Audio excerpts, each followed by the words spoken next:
Hi guys! Magandang hapon! Welcome back po dito sa Gandara SRA Channel for Showbiz Update. Andito na naman nga po akong muli nagbabalik. Ang nagmamaganda ninyo kachismosang Kimpaw, wala na nga pong iba. Ang lokaret na si Gandara SRU upang magatid sa inyo ng latest update and fresh happenings patungkol kina Kim Chiu and Paula Avellino. And para nga sa hapong ito, ang tatalakay naman po natin at pag-uusapan ay mayroon nga pong kinalaman dito sa mga pagkahanda ng Kim Pao. And syempre, ang pag-enjoy ni Paula Avellino sa kanya pong ginagawa.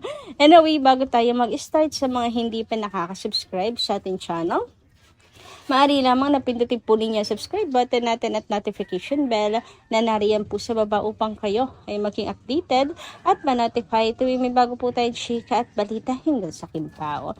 Basta mga balita na may kinalaman, kina Kim Chiu and Paula Avellino, sagot na nga po natin yan. And nice din po pala natin magpasalamat sa ilan natin mga taga-subaybay, mga subscribers na nakatutok sa atin pong daily update sa pamamagitan ng pagbabasa ng kanilang mga komento. And para bigyan na rin ng tinig ang kanila po mga reaksyon, opinion at salubin bilang mga fans nila Kim and Paolo. And ang first commenter nga natin para po sa hapong ito ay si M. Chase. Sabi nga po niya rito, hindi mahilig ng tattoo si Kim. So may kinalaman nga po ito mga kakimpaw sa couple tattoo di umano sa daliri nila Kim and Paolo at sa kamay. Kung saan ay tila may kaparehas nga raw pong magkaparehas sa tattoo sila Kim and Paolo. Pero siguro nga yun po ay kumbaga ay peklat lang ni Kim dahil sa pagka-enjoyed po niya nung siya po ay nag-practice at nag-rehearse for showtime mga kakimpaw. Kasi kung makikita rin naman po natin kay Kim, napakakinis po ng balat at napakalinis mga kakimpaw. Wala po yung tattoo at mukhang wala naman po sa personality ni Kim mahilig sa tattoo mga kakimpaw. Diba? And wala naman problema kung walang couple tattoo ang Kim Pao. Bawing-bawi naman po sila Kim and Paolo sa mga gamit mga ka-KP. Anyway, sabi naman po dito ni Mr. Madayag, magandarang hapon sa inyo. Good PM, gandara. Sila na at tunay na yung pinapakita nila sa tao. Kaya Ogie Diaz, magising ka na kayong dalawa ni Marching Machika. Marching Machika, ikaw ang lumamo sa alikabok? Ano po yung lumamo? Baka lumamon sa alikabok ng punin na sinasabi mo noon na kaming mga KP fans ang lalamo ng alikabok ng KP kasi for promo lang sila. Sabi mo ngayon, sino ang totoo? Punin o Kim Pao? To God be all the glory now and forever. Teka lang, itong si MM na to mga KP. Kala ko ba maka-echo din siya? And happy sila for Echo and Janine. Bakit pinapakalman pa ang Kim Pao? At anong pa kanila? Kina Kim and Paolo ngayon, right? Pera nilang kung peke lang yung pagsuporta nila kay Janine at Echo. But anyway, ayun, ayoko na pong masirang araw ako dahil lang po dyan kay Maarting Machika mga ka-KP. Kaya sana, tantanan na rin po natin sila upang sa ganoon ay wala na pong sagutan na maganap at wala na pong gulo mga ka-KP na maganap. Ang gusto na lang po natin ngayon ay peace of mind na kagaya ng ginagawa ngayon ni Kim and Paolo na patungo na po sa peace of mind mga Kim Pao. Hoy, patungo na. Nang ibig sabihin nyo doon, charot lang, ikakasal na at magsisettle down na. Gusto na ng tahimik na buhay. Hoy. Pakibilisan sana. Charot! Magdala na kayo ng pare sa Edmonton. Pakiusap lang po. Para ikasal na ang Kim Pao.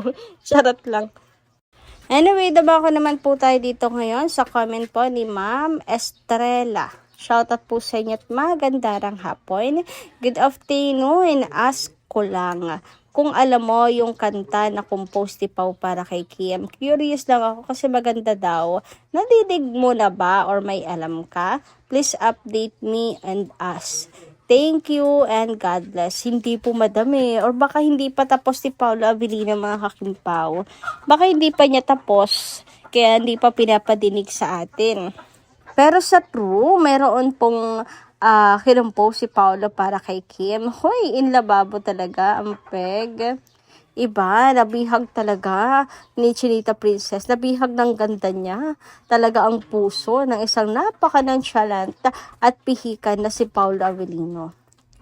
Anyway, dumako naman tayo ngayon at pag-usapan mga kakimpaw ang tungkol po dito sa mga paghahanda at preparasyon nila Kim and Paolo for their show dito po sa Edmonton, Canada. So, ayan nga po at may rehearsal na si Kim Chu na pinasilip mga kakimpaw. And kung makikita nyo nga rito, abay, grabe, ang saya lang po ni Chinita Princess. Ang saya-saya lang nila sa kanilang rehearsal. Mukhang magaan katrabaho tong mga nandito mga ka-KP, ano? And mukhang masaya itong ginagawa na to ni Chinita Princess mga kakimpaw. Makikita nyo naman kay Kim na happy face lamang po siya. So, yan nga po ang update ni Jerome Esguerra at nakatag po si Chinita Princess. Grabe, eto na yon, malapit na talaga mga ka-KP. Well, bukas na po pala sa atin mga kakimpaw, diba? Bukas na yan. Excited na po ako. Ano kayang update sa ticket mga kakimpaw? Sana po ay na-sold out.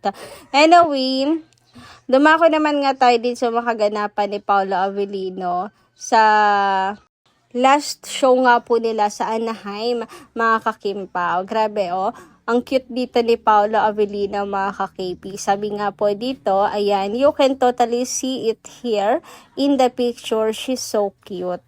Sobra, mga kakimpaw. Napaka-cute ni Paolo Avellino. Enjoy na enjoy talaga siya.